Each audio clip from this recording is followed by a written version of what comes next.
बाहर नहीं निकाल देते, पूरा पंजाब बैसाखी नहीं मनाएगा।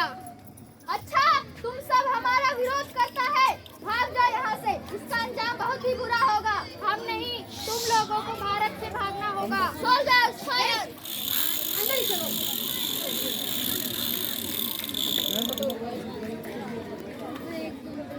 ये धरती हमारी, ये खेत हमारे। अभी थोड़ी देर पहले हमारी फसलें लहरा रही थी, पर इन अंग्रेजों ने सब बर्बाद कर दिया। इन अंग्रेजों ने एक ही झटके में हमारी सारी फसलें काट दी।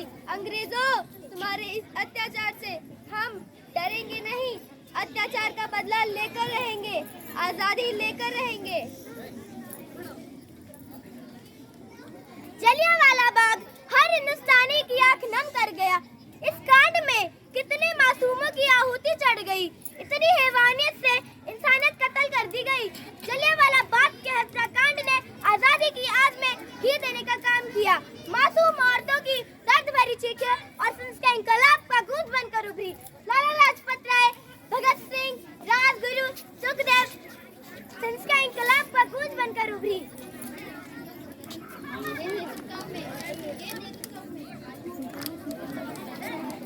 साइमन कमीशन वापस जाओ, साइमन कमीशन वापस जाओ, साइमन कमीशन वापस जाओ, Simon commission go away, Simon commission go away, Simon commission go away.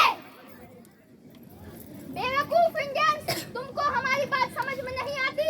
Stop this, Simon commission go away. नहीं मानता, आई से स्टॉप दिस। लाला जी आगे बढ़ो, हम तुम्हारे साथ हैं। लाला जी आगे बढ़ो, हम तुम्हारे साथ हैं। लाला जी संघर्ष करो, हम तुम्हारे साथ हैं। लाला जी संघर्ष करो, हम तुम्हारे साथ हैं। लाठीचार्ज करो। अरे लाला जी को तो बहुत चोट लगी है, इनका सर फट गया है। मेरे शरीर में लगी एक लाठी अंग्रेजों के दुश्मन के चीर का काम करेगी। आजादी की लड़ाई रुकनी नहीं चाहिए। यह जिम्मेदारी मैं तुम सबको सौंप कर जा रहा हूँ।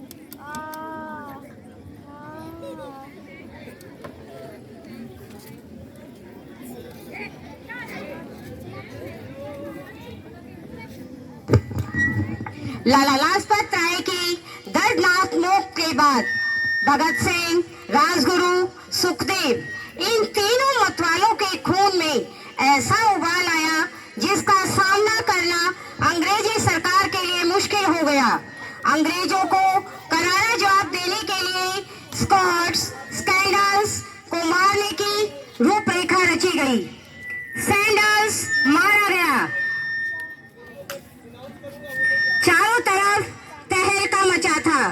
दीवारों पर लिखा था, लाला जी की मौत का बदला ले लिया गया। भगत सिंह समेत सभी वहां से फरार हो गए। 8 अप्रैल 1919 ब्रिटिश सेंट्रल असेंबली की बैठक में 2 बम धमाके किए गए। इन धमाकों में अंग्रेजों की हुकूमत को हिलाकर रख दिया।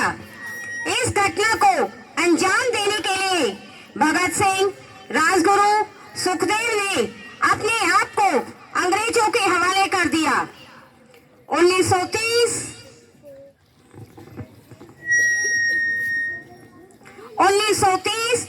में अदालत ने अपना फैसला सुनाया। मुलजिम भगत सिंह, मुलजिम राजगुरु, मुलजिम सुखदेव को दफा 121 और दफा 302 के तहत यह अदालत इन तीनों को मुलजिम करार देती हुई और इस गुस्ताखी के लिए यह अदालत इन तीनों को सजाए मौत की सजा सुनाती है।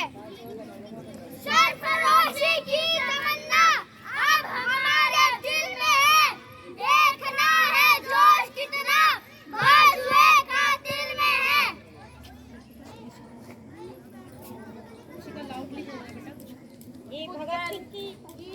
भगत सिंह की मां उनसे जेल में मिलने आती है, उनका वार्तालाप होता है। मैं चंगा हूँ माँ, फिक्र करने की कोई गल नहीं है। मेरा दिल तेरी तरह पत्थर दिल नहीं है, तेरी ये गल्ला सुनकर मेरा कलेजा फटा जा रहा है। माँ, मेरा दिल कोई पत्थर दिल जैसा नहीं, एक वतन परस्त का दिल है।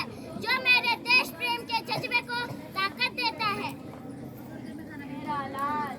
अच्छा, आज मेरी तपस्या पूरी होने जा रही है। जे तू रोइया तो मैनू तकलीफ होइया। आज तेरा पुत्र शादी करने वास्ते जा रहा है। फर्क केवल इतना है कि वो घोड़ी पर नहीं, फांसी पे चढ़ने वास्ते जा रहा है। आज तू क्रांतिकारी की माँ है, कल तू एक शहीद की माँ होगी। माँ, मगर तू हमें इतनी छोटी उम्र में छोड़कर चला जाएगा। तूने देखा ही क्या है मगर।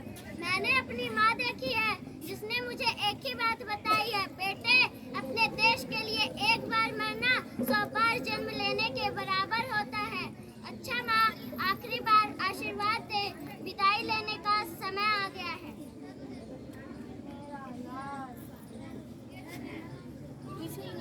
भगत सिंह, तुम्हारी कोई आखिरी ख्वाहिश? हमारे हाथ खोल दिए जाए।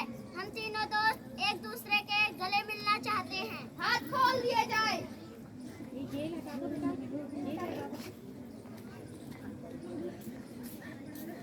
आगे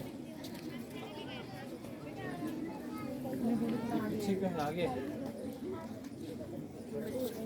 वंदे मातरम, वंदे मातरम, वंदे मातरम।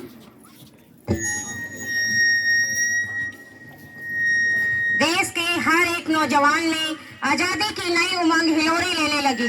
भारत छोड़ो का आंदोलन का नारा जोर पकड़ता गया। सब ने एक आजाद भारत का सपना देखना शुरू किया। हर कोई अपने अपने ढंग से इस महायज्ञ में अपनी आहुति दे रहा था। सुभाष चंद्र बोस, रानी लक्ष्मीबाई, तात्या टोपे, मंगल पांडे जैसे शहीदों की कुर्बानी रंग लाई। 15 अगस्त 1947 को भारत आजाद हुआ। वंदे मातरम।